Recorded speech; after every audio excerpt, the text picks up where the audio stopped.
민수기 22장 41절부터 23장 12절입니다. 발람의 첫 번째 예언이지요. 자, 오늘의 주제는 하나님의 뜻을 대언하는 불가항력적 축복.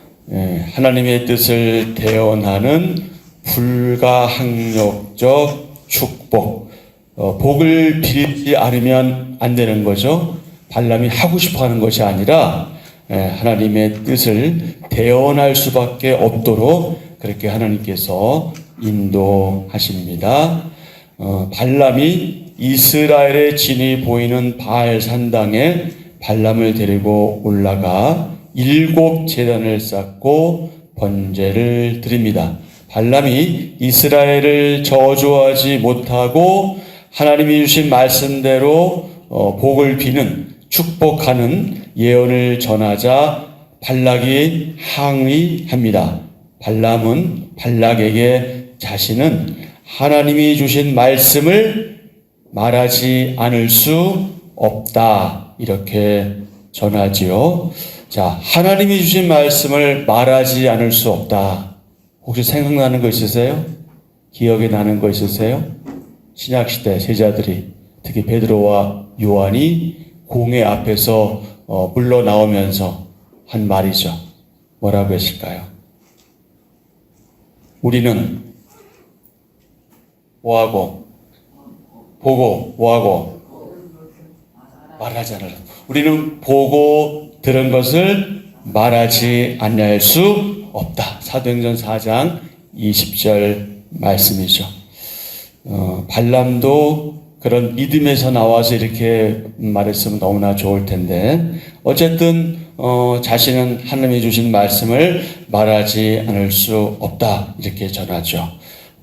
우리는 보고 들은 것을 말하지 아니할 수 없다. 너무나 중요한 고백을 베드로와 요한이 했습니다. 22장 41절입니다. 아침에 발락이 발람과 함께하고 그를 인도하여 바알의 산당에 오르매 발람이 거기서 이스라엘 백성의 진 끝까지 보니라. 발람이 발락에게 이르되 나를 위하여 여기 제단 7을 쌓고 거기 수송아지 7마리와 순양 7마리를 준비하소서 하매 발락이 발람의 말대로 준비한 후에 발락과 발람이 제단에 수송아지와 순양을 드리니라. 발람이 발락에게 이르되 당신의 번제물 곁에 서소서. 나는 저리로 가리이다. 여호와께서 혹시 오셔서 나를 만나시리니 그가 내게 지시하시는 것은 다 당신에게 알리리이다 하고 언덕길로 가니 하나님이 발람에게 임하시는지라. 발람이 아뢰되 내가 7 제단을 쌓고 각 제단에 수송아지와 순양을 드렸나이다. 여호와께서 발람의 입에 말씀을 주시며 이르시되 발락에게 돌아가서 이렇게 말할지니라. 그가 발락에게로 돌아간즉 발락과 모압의 모든 고관이 번제물 곁에 함께 섰더라. 발람이 예언을 전하여 말하되 발락이 나를 아람에서 모압 왕이 동쪽 산에서 데려다가 이르기를 와서 나를 위하여 야곱을 저주하라. 와서 이스라엘을 꾸짖으라 하도다. 하나님이 저주하지 않으신 자를 내가 어찌 저주하며 여호와께서 꾸짖지 않으신 자를 내가 어찌 꾸짖으랴. 내가 바위 위에서 그들을 보며 작은 산에서 그들을 바라보니 이 백성은 홀로 살 것이라. 그를 여러 민족 중에 하나로 여기지 않으리로다. 야곱의 티끌을 누가 능히 세며 이스라엘 4분의 1을 누가 능히 셀고 나는 의인의 죽음을 죽기 원하며 나의 종말이 그와 같기를 바라노라 하매 발락이 발람에게 이르되 그대가 어찌 내게 이같이 행하느냐. 나의 원수를 저주하라고 그대를 데려왔거늘 그대가 오히려 축복하였도다. 발람이 대답하여 이르되 여호와께서 내 입에 주신 말씀을 내가 어찌 말하지 아니할 수 있으리이까. 22장 41절부터 23장 6절의 주제는 발락의 제사 준비. 23장 7절부터 12절은 발람의 첫 번째 예언. 발락은 하나님의 뜻에 반해서 이스라엘을 저주하려 하지요. 발락이 발람을 데리고 바알의 산당에 오릅니다. 그곳은 이스라엘 진영을 볼 수 있어서 이스라엘을 저주하는데 유리한 위치입니다. 왜냐하면 높은 곳에서 한 번에 그 백성을 볼 수 있는 위치이기 때문에 발람은 발락에게 7 제단을 쌓고 각 제단 위에 수송아지와 순양 1마리씩 바치라고 하지요. 이는 하나님께 드리는 제사 아니다. 하나님께 드리는 제사 아니다. 7 제단 쌓고 각 제단 위에 수송아지, 순양 1마리씩 바치라고 하니까 마치 하나님께 제사하는 것 같지만 사실은 그것이 아니다. 자, 1절부터 한번 또 보시죠. 발람이 발락에게 이르되 나를 위하여 여기 제단 7을 쌓고 거기 수송아지 7마리와 순양 7마리를 준비하소서 하매 발락이 발람의 말대로 준비한 후에 발락과 발람이 제단에 수송아지와 순양을 드리니라. 발람이 발락에게 이르되 당신의 번제물 곁에 서소서. 나는 저리로 가리다. 여호와께서 혹시 오셔서 나를 만나시리니 그가 내게 지시하시는 것은 다 당신에게 알리리다 하고 언덕길로 가니 하나님이 발람에게 임하시는지라. 발람이 아뢰되 내가 7 제단을 쌓고 각 제단에 수송아지와 순양을 드렸나이다. 얼핏 보면은 마치 하나님께 드린 것처럼 보이잖아요. 근데 여러분 생각해 보세요. 발락이 제물을 준비했지만 그가 하나님 믿었기 때문에 준비한 겁니까? 아니잖아요. 벌써 우리는 이것만 딱 봐도 이게 참과 거짓이 어떻게 다른지 구별할 수 있는지 아는데 그냥 이 기독교 용어 쓰고 이렇게 그냥 뭐 마치 하나님 편에 서 있는 것처럼 보이면 다 이거 우리랑 다 같네 이렇게 생각할 수 있는데 그렇지 않다는 겁니다. 그래서 우리에게 영적 통찰력과 분별력이 필요하죠. 발람은 하나님께 지금 올바른 제사를 드리고 있는가라고 질문하면 우리는 뭐라고 대답해야 돼요? No, 아니다. 발람은 단지 이방 민족의 풍습에 따라서 자신의 방식대로 제단을 쌓고 제물을 드리고 있는 겁니다. 발람은 이스라엘의 하나님을 유일신으로 믿는 것이 아니라 여러 민족 가운데 여러 민족들이 섬기는 신 가운데 하나로 그렇게 생각하고 단지 하나님의 마음에 들게 하기 위해서 아니면 하나님 마음을 좀 바꾸기 위해서 그렇게 지금 제사를 하고 있는 거죠. 자, 그럼 하나님은 왜 발람에게 임하셨을까요? 왜 지금 이렇게 표현하고 있을까요? 발람의 제사가 너무 하나님 마음에 흡족해서 이것들이 나를 위해서 이렇게 제사를 하는구나. 그래서 받으시고 임하신 것이 아니라 하나님께서는 이 탐욕스러운 이 이방의 점쟁이를 통해서라도 인류를 구원하시려고 하시는 하나님의 그 주권을 널리 선포하시고 알리시기 위해서 그렇게 발람에게 임하신 거죠. 여러분 잘 아시는 말씀처럼 잘 아시는 내용처럼 하나님은 누구를 통해서도 역사하신다? 악인을 통해서도 역사하신다. 그래서 우리가 때때로 악인이 잘 되는 거 보면서 그렇게 배 아파하거나 왜 나는 안 될까 이럴 필요 없다. 왜냐하면 하나님의 역사하심과 통치하심과 다스림 그 주권이 어떻게 흘러가는지 우리는 이미 알고 있기 때문에 그렇습니다. 그러니 악인이 득세하더라도 여러분 그것 때문에 너무 마음 아파하실 거 없다. 그건 하나님이 하시는 일 가운데 있기 때문에 우리는 지금 현상을 보고 현실에 매몰되어 있으니까 너무 그것 때문에 막 답답해하고 가슴 아파하지만 결국 하나님이 하시는 일을 그것을 우리가 어떻게 그 일이 돌아가는 것을 이미 마음 가운데 생각하고 예상하고 있으면 그렇게 가슴 아파할 거 없다. 결국 하나님은 그분의 뜻을 이루시기 때문에 그분의 주권을 또 그분의 섭리를 그분의 통치를 통해서 역사하시기 때문에 또 악인을 통해서 역사하시기 때문에 우리는 담대할 수 있고 담담하게 받아들일 수 있다. 자, 이방 점술가인 발람은 이방 신에게 제사하는 방식을 통해서 지금 무엇을 기다리고 있는 거예요? 하나님의 응답을 기다리고 있는 거예요. 참 안타까운 일이죠. 자, 발람에게 시작. 발람에게 임하신 하나님은 언약 백성을 위한 그분의 뜻을 분명히 전하십니다. 5절 여호와께서 발람의 입에 말씀을 주시며 이르시되 발락에게 돌아가서 이렇게 말할지니라. 하나님의 선지자는 아닐지라도 누가? 발람이.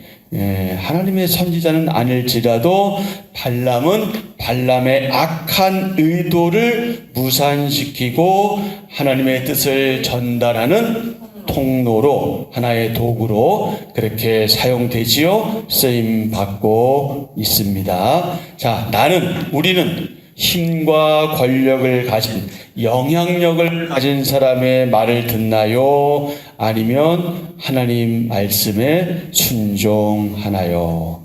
나는 힘과 권력을 가진 사람의 말을 듣나요?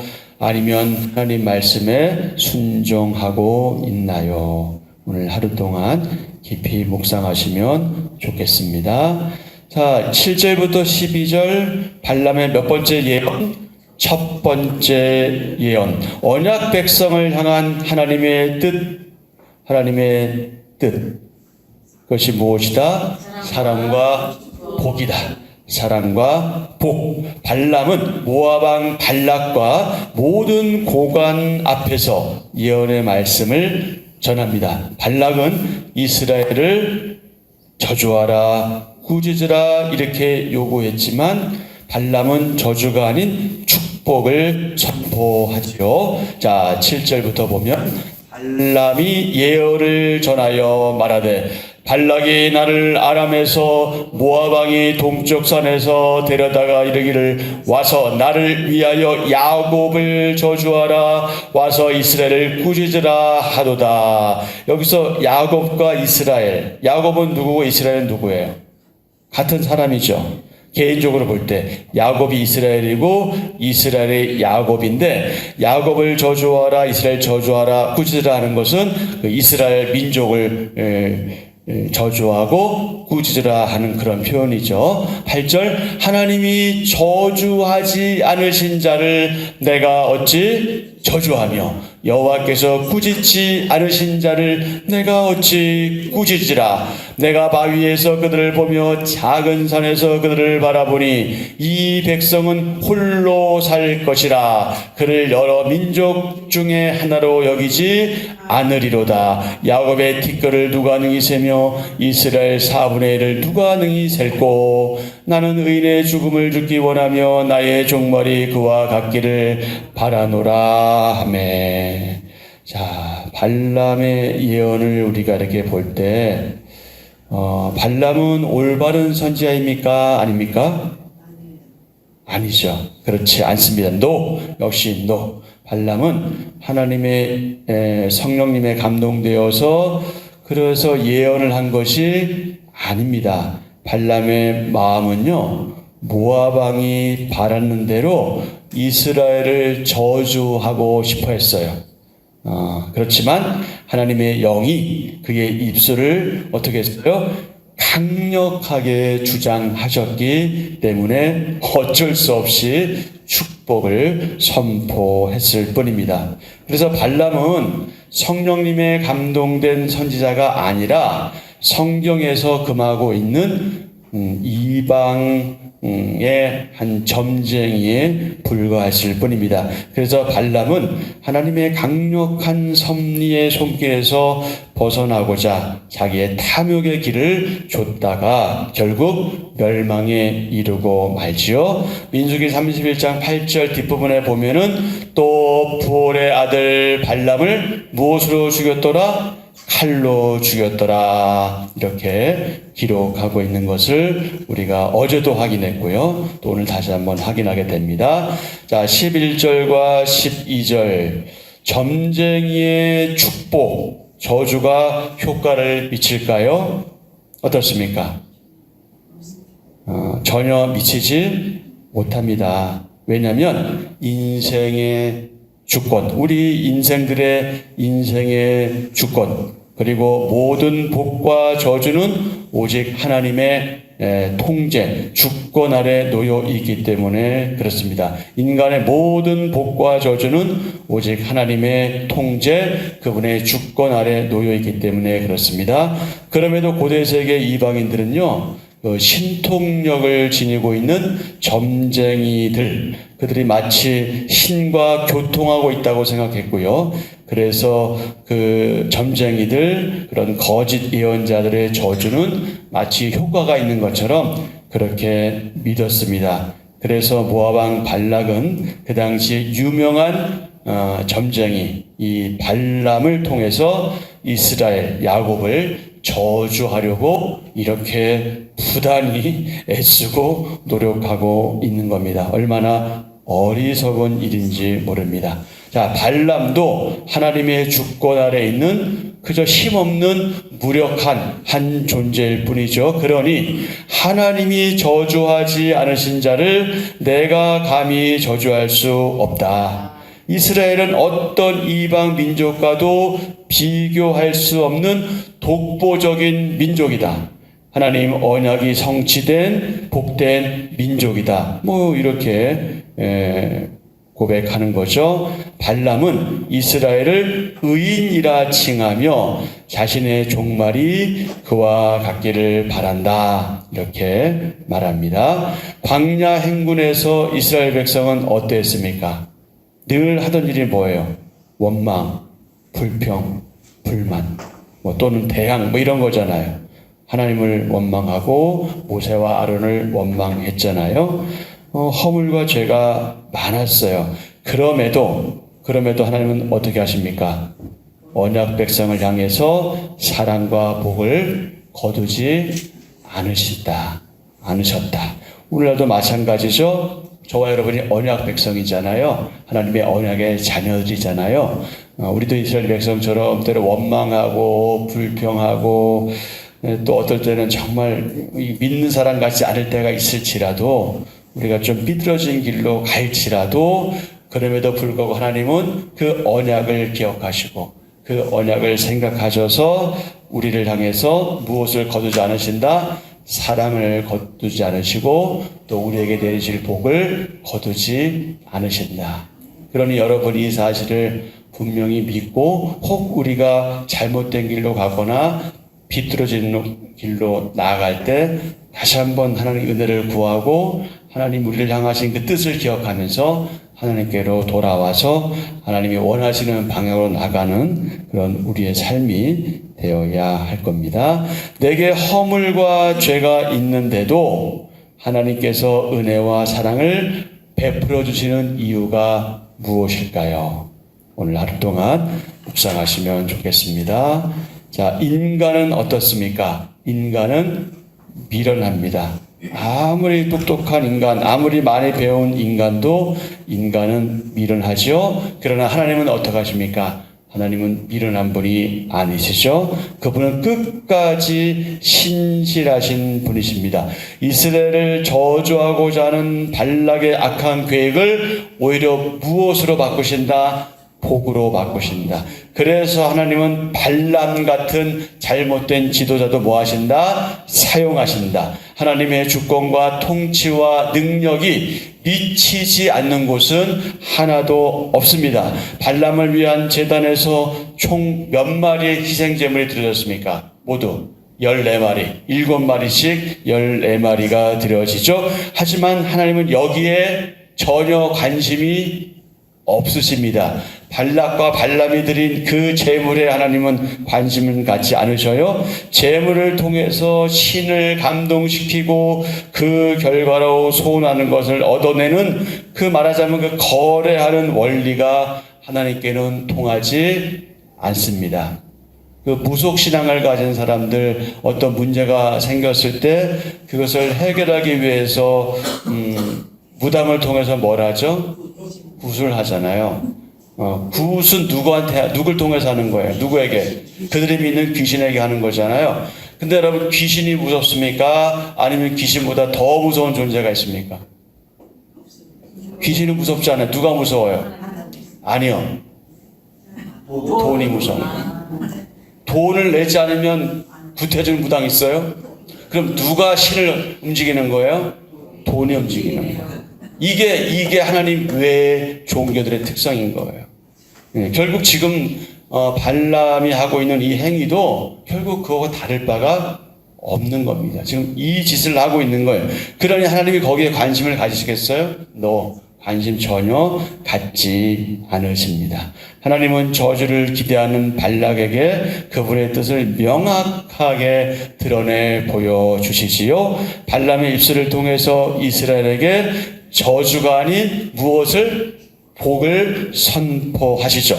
모든 것은 하나님의 원하시는 대로 이루어집니다. 그런데 그 과정 속에서는 그게 잘 보이지 않으니까 우리가 그만큼 일어나기 때문에 답답해하고 힘들어하고 그렇지만 결국에 하나님은 어떻게 하신다? 그 일을 이루어내신다. 그래서 우리에게 필요한 것은 무엇이다?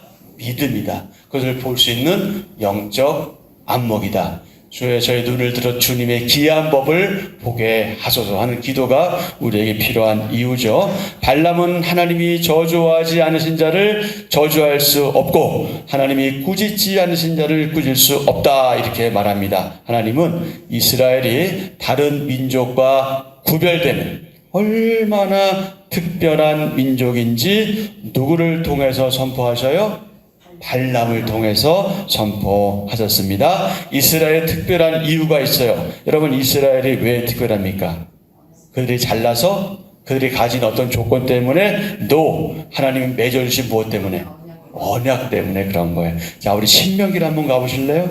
민수기 다음이 신명기죠? 신명기 7장입니다.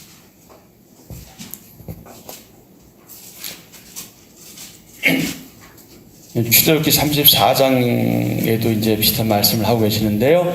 여호와께서 택하신 민족이기 때문에 중요한 거예요. 7장 6절부터 11절까지 보겠습니다. 신명기 7장 6절부터 11절. 너는 여호와 내 하나님의 성민 거룩한 백성이라. 내 하나님 여호와께서 지상 만민 중에서 너를 자기 기업의 백성으로 택하셨나니 여호와께서 너희를 기뻐하시고 너희를 택하심은 너희가 다른 민족보다 수요가 많기 때문이 아니니라. 너희는 오히려 모든 민족 중에 가장 적으니라. 여호와께서 다만 너희를 뭐하사?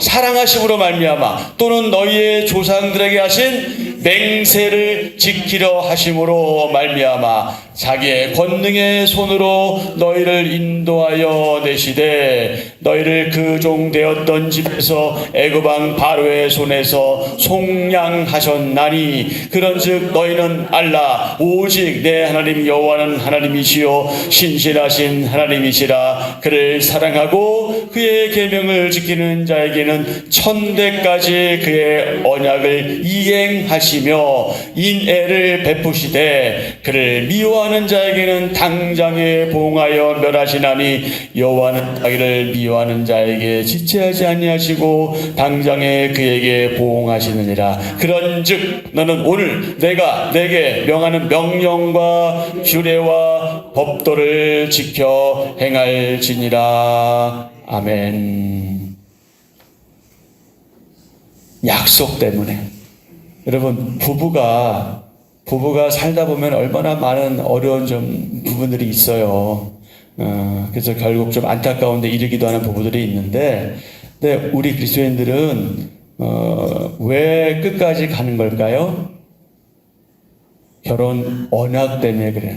하나님께서 맺어주신 사람이라는 것 때문에 그 인간이 보기가 싫어도 저 계속 살아야 되나 싶을 때가 있을지라도 그 언약 때문에 하나님 맺어주셨다는 그 언약 때문에 그리고 거기에 플러스 알파 사랑 때문에.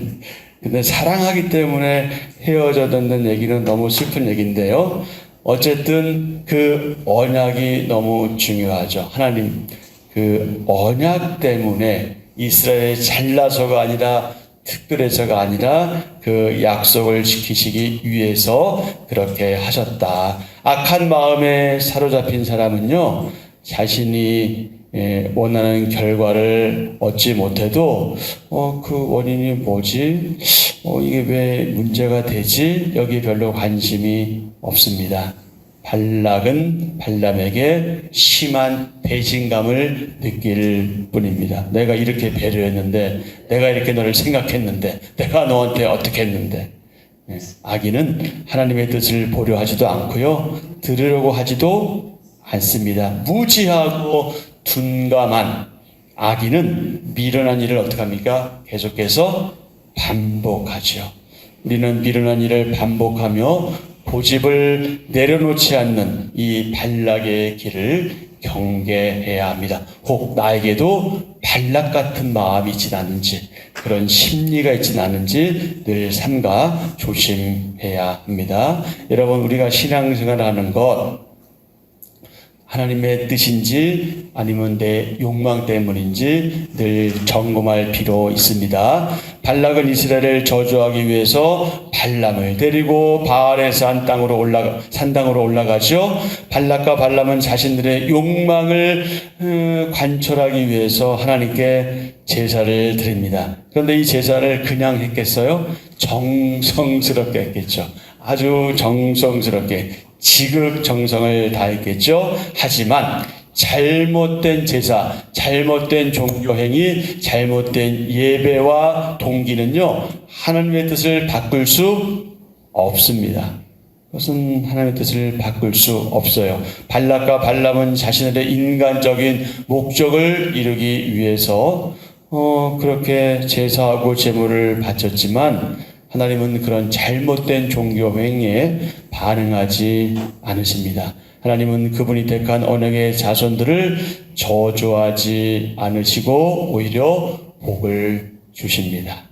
그리스도 예수 안에 있는 하나님의 사람들은요, 그 어떠한 비신자들, 심지어 사탄의 저주 받지 않습니다. 영향받지 않습니다. 왜냐하면 하나님의 은혜와 복에서 끊어지지 않기 때문에 그렇습니다.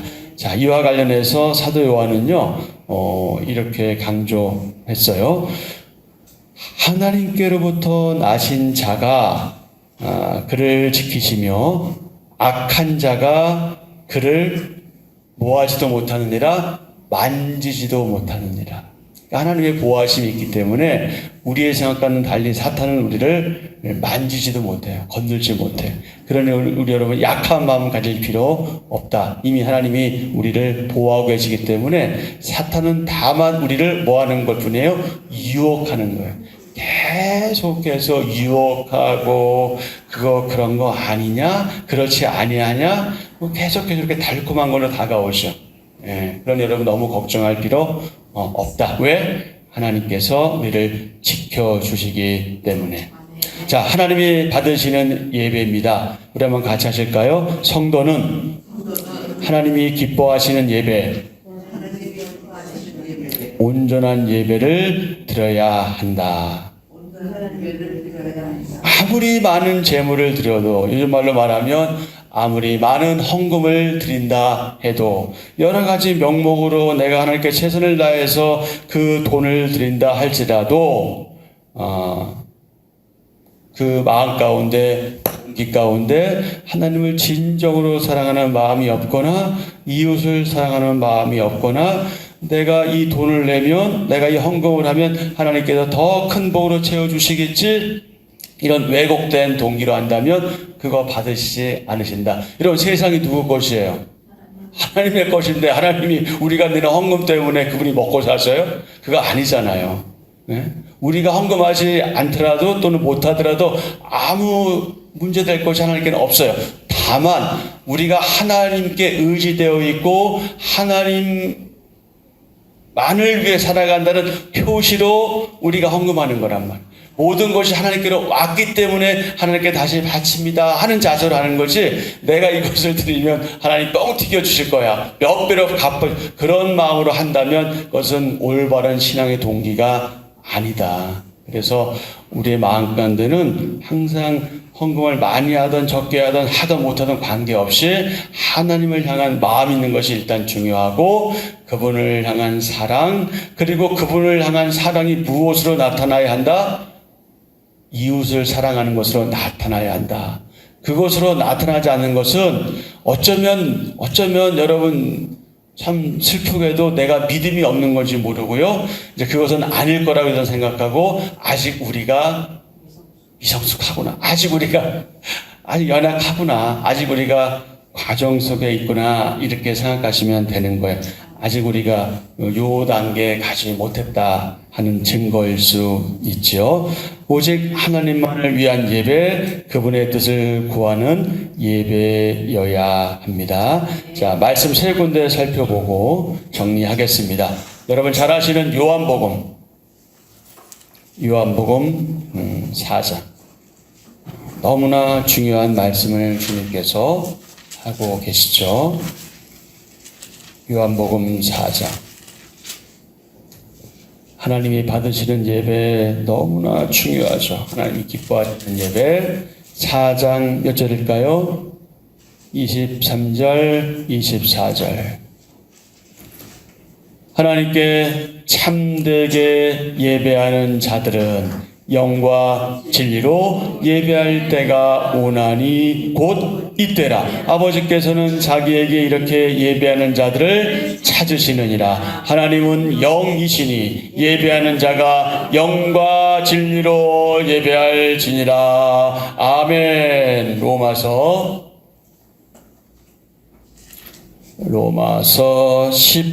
12장 1절과 2절.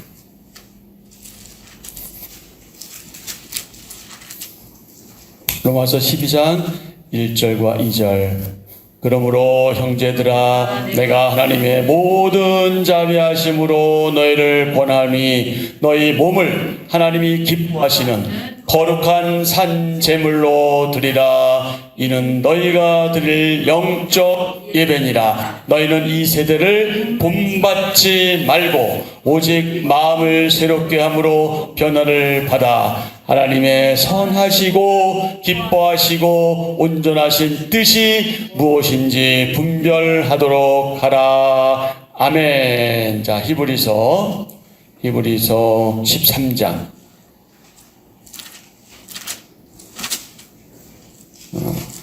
이거 너무 중요한 말씀입니다.